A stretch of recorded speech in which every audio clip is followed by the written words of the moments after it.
Hey guys, today we have a special guest in the studio who's also a new member of the Import-Export TV family. Host of our new show called Growth and Innovation, David Brim will be shedding light on how to take your business globally within every industry and market.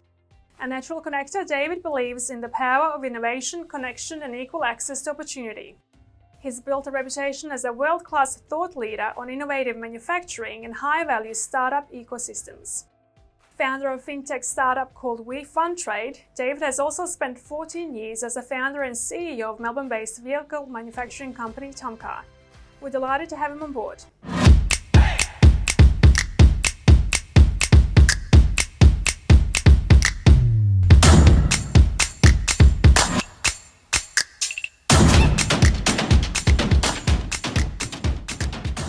David, we're extremely excited to have you on board as part of the Import-Export TV family, new host of Growth and Innovation show. What is it that you're going to be covering? What can you tell us? Well, look, it's great to be here. It's great to be part of the team. My show is going to be about growth, innovation, obviously, that's in the title. But I want to look and try and understand what it takes to build and maintain a successful business, not only in importing and exporting, but all different types of industries, not just in Australia, but internationally as well. So I hope to interview some really interesting thought leaders and business owners, also politicians, academics, and anyone involved in fundraising and stuff like that. Well, yes, I think what with COVID and everyone finally having to move online, I think it's easier than ever to think globally and explore global opportunities. For sure. There are so many, and that's what I really want to dig into with the show, because no journey is the same. No two businesses are the same. You can learn from successful business people and try and implement the same strategies, but they don't usually work. So there are so many variables in starting a business, depending what industry it is, your personality type, the product, the market. But there are some overarching kind of themes and ideas that will create a successful business. And that's what I'm want to look and explore. I love connecting people, I love meeting people, I love talking to people, I love interviewing people. So I'm looking forward to kind of doing that on camera. I do it naturally, but I'm really excited to do that on camera and share that with your viewers. Well, look, I'm really interested in the import-export space. I'm really excited to interview people that have successful import or export businesses. Whether they bring products from overseas or export from Australia overseas. I'm really excited to speak to successful exporters. I'm the co-founder of a business called WeFundTrade. Yep. And we do offer finance for import and export, trade finance.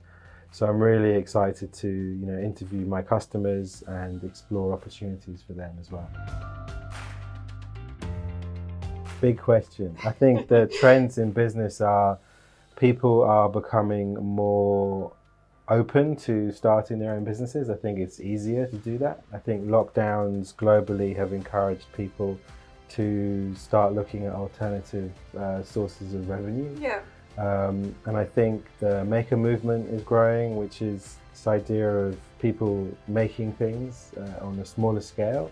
It's easier than ever to open an online shop. I think communities and localities are building around that idea of locally made products, and that's growing. But globally, I think the big tech companies are gobbling up a lot of the smaller startups. Yeah. I think it's harder than ever to build and create a tech startup now than ever.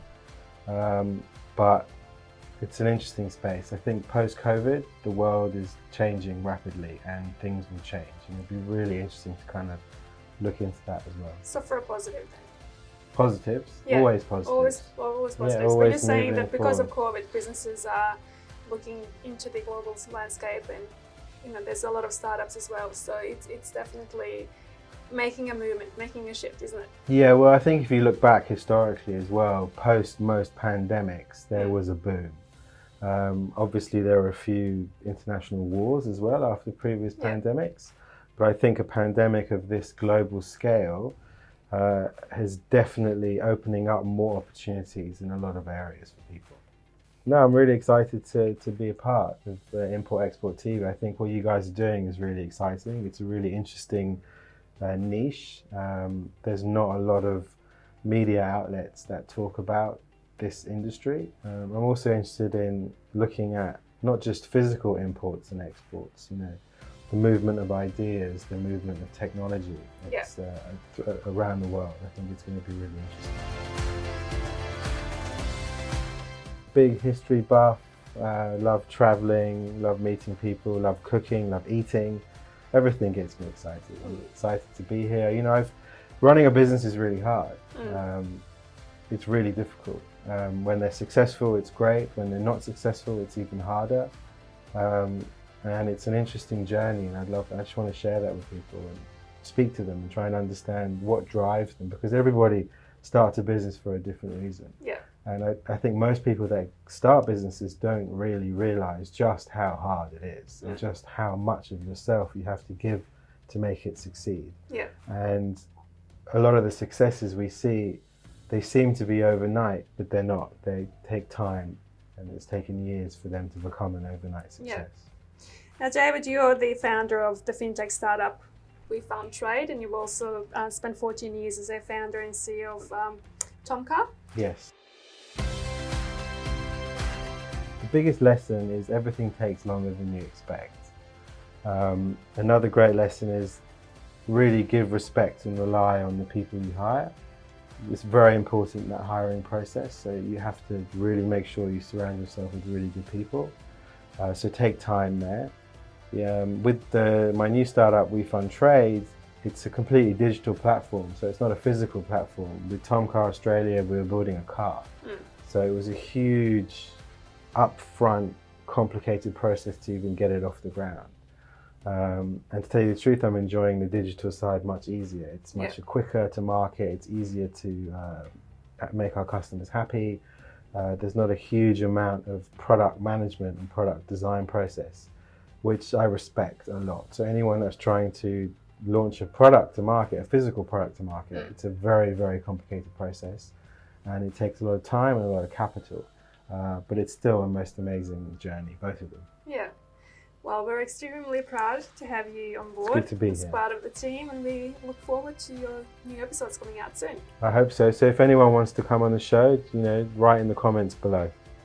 That was David in a nutshell. Look out for his first growth and innovation episode coming out soon.